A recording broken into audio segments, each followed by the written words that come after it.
Pasar loak memang menjadi pilihan sebagian kalangan untuk berburu barang-barang idaman.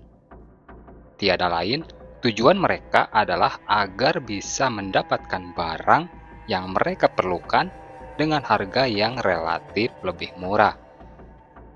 Oleh karena itu, antusiasme masyarakat terhadap pasar loak bisa dikatakan cukup tinggi. Sehingga, keberadaan pasar loak sering kali dicari oleh para loakers.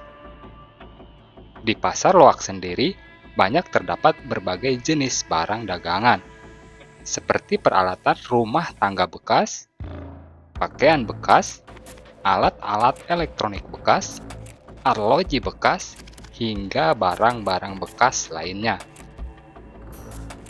Salah satu orang yang menggantungkan hidup dari hasil berjualan barang-barang bekas di pasar loak adalah Kasmeri, seorang pria asal Sumedang, Jawa Barat, yang sudah sekitar 5 tahun berjualan di area pasar loak Kebayoran, Jakarta Selatan.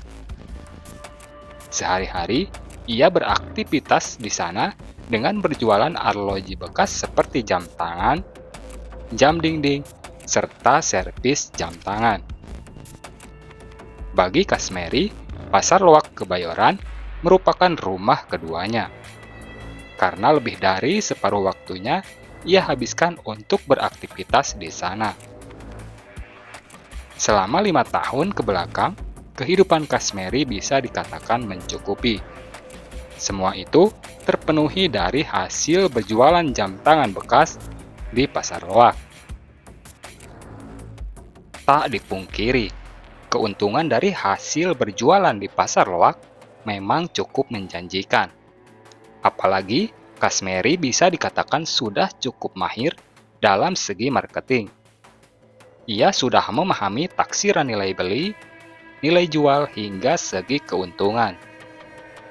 Namun berjualan di pasar loak tidak hanya melulu berbicara tentang hal-hal positifnya saja, tetapi juga terdapat berbagai sisi hal negatif yang tentunya sangat merugikan banyak orang. Di antaranya adalah soal premanisme dan kriminalitas. Seringnya terjadi aksi kejahatan di pasar loak Kebayoran, tentunya cukup membuat banyak orang geram. Misalnya aksi pencopetan, penodongan, hingga pemalakan. Namun yang paling sering terjadi adalah aksi pencopetan. Banyaknya pengunjung menjadi salah satu penyebab mengapa pasar loak Kebayoran menjadi lokasi strategis pilihan para komplotan copet. Hampir setiap hari, aksi pencopetan kerap terjadi di lokasi ini. Pelaku copet tidak memilah-milah siapa sasarannya. Tua, muda, pria ataupun wanita pasti mereka sikat jika momennya dianggap tepat untuk melakukan aksi. Tapi tidak ada satu orang pun yang berani menghentikan aksi-aksi tersebut. Para pedagang ataupun para pengunjung tidak bisa berbuat banyak. Mereka hanya bisa menjadi saksi bisu atas kejadian-kejadian tersebut. Ya, mereka semua takut dengan komplotan preman tersebut. Di area pasar loak Kebayoran sendiri, terdapat komplotan preman yang sebagian besar dikenal sebagai pelaku aksi pencopetan. Ialah komplotan preman pimpinan Johnny Tompel, seorang pentolan preman asal Kulon yang dikenal sangar dan sadis. Sosok Johnny Tompel dikenal sangat melindungi terhadap anak buahnya. Apabila anak buahnya dihadapkan masalah, Johnny Tompel akan turun tangan untuk membantu. Dia tidak segan-segan untuk menghabisi siapapun yang berani menentang anak buahnya ataupun dirinya. Karena hal itulah, di area pasar loak Kebayoran tidak ada satu orang pun yang berani macam-macam terhadap Johnny Tompel CS.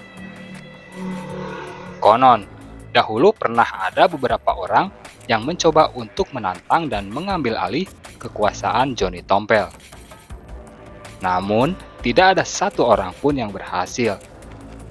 semuanya harus tumbang di tangan Joni Tompel. Semakin hari, kelakuan Joni Tompel CS semakin meresahkan. Banyak pengunjung pasar ataupun bahkan para pedagang pasar yang harus dirugikan oleh aksi-aksi mereka. Apalagi jika preman-preman itu dalam keadaan mabuk minuman keras. Mereka akan sesuka hati memalak siapapun yang berada di pasar. Tak terkecuali kepada Kazmerie. Tak jarang, Kazmerie pun harus menjadi korban pemalakan mereka. Namun selama ini, Kazmerie hanya bisa pasrah. Tiada pilihan lain kecuali menuruti semua kemauan preman-preman itu. Namun suatu hari, kesabaran Kazmerie benar-benar di luar batas. Siang itu seperti biasa, Kazmerie melakukan aktivitas berjualan di pasar. Ketika dia sedang melayani calon pembeli, tiba-tiba Kazmerie melihat dua orang preman yang sedang menodong seorang bapak tua. Dua preman itu terlihat sangat memaksa, bahkan mengancam bapak tua tersebut. Sehingga si bapak tua itu terlihat sangat ketakutan. Melihat aksi kedua preman itu, Kazmerie geram. Urat kesabaran Kazmerie seolah mendadak terputus. Pandangannya langsung tertuju kepada dua preman itu. Tanpa menunggu lama, Kazmerie langsung menghampiri mereka. "Woi, kalian apain bapak-bapak ini? Hentikan!" ucap Kazmerie dengan nada keras. Mendengar ucapan Kazmerie, kedua preman itu pun langsung marah besar. "Maksud lu apa, tukang loak? Berani sekali lu ngatur-ngatur gua. Gua hajar lu," jawab salah satu preman. Tanpa tambahan basa-basi lagi, kedua preman itu langsung menyerang Kazmerie. Namun sebisanya, Kazmerie melawan serangan kedua preman itu.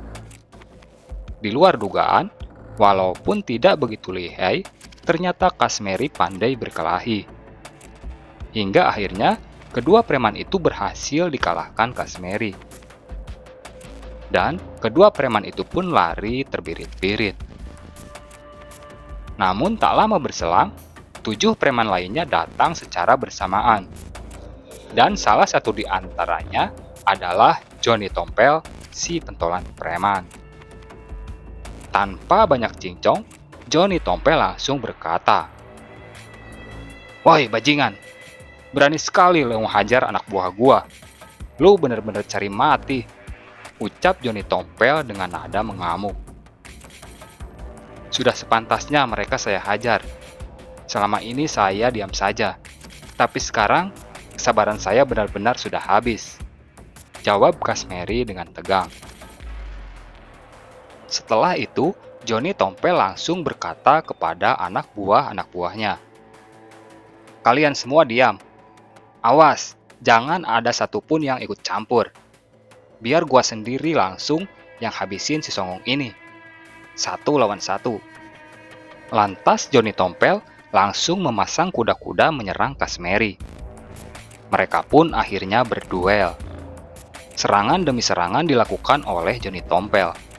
Sementara Kazmerie harus berjibaku menghadang serangan-serangan itu. Benar memang, Joni Tompel rupanya sosok preman yang jago berkelahi. Sehingga Kazmerie berulang kali harus mengalami kewalahan.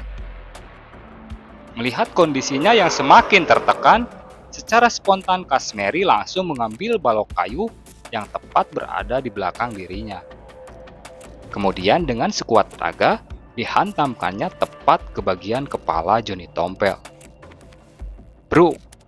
Seketika, Joni Tompel langsung ambruk tersungkur, bahkan sampai tidak sadarkan diri. Melihat pentolannya kalah tak berdaya, semua anak buah Joni Tompel panik. Mereka semua ketakutan.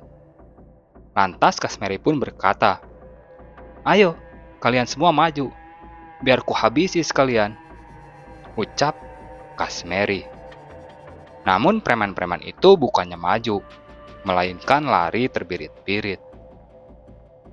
Menyaksikan aksi heroik Kashmeri, para pedagang dan pengunjung pasar salut dan kagum. Mereka tidak menyangka jika Kashmeri, si pedagang arloji bekas, mampu menghabisi komplotan preman penguasa pasar. Beberapa lama setelah kejadian itu, Johnny Tompel dikabarkan sakit berkepanjangan, bahkan mengalami hilang ingatan. Semua itu diakibatkan benturan benda tumpul di kepalanya, yang beberapa kali dihantamkan Kashmeri kepada Johnny Tompel. Demikian rangkaian kisah tentang tumbangnya komplotan preman Pasar Loak Kebayoran di tangan seorang pedagang arloji bekas. Terima kasih sudah menonton video ini sampai selesai. Dan sampai jumpa lagi di video-video selanjutnya.